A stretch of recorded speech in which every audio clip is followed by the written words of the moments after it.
There have been books that I have never been able to do. I often have a vision of the book before I have an idea of what the form is supposed to be. And in my earlier books in particular, I would tunnel into the story and find the form.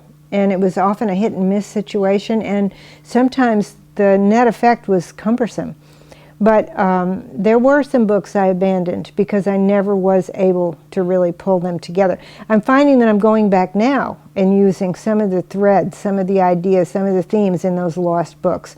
But there was one book I wanted to write, and the title I had for it was A Dark and Secret Place. And it was about a young man that grew up in England during the period of the Oscar Wilde trial. And it was about how that young man learned to love. And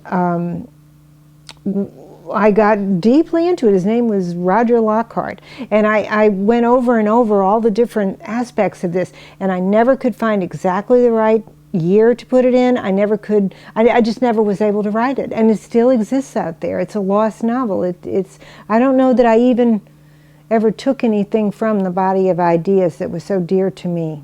Now, Angel Time, interestingly enough for me, Angel Time was originally conceived in the 1990s, and it was going to involve a person sent back by the angels to the time of Louis XIV, and I could never pull it together. I did so much research on Louis XIV that I have shelves of books on French history and every aspect of Louis's life, biographies of everybody whose life touched Louis XIV.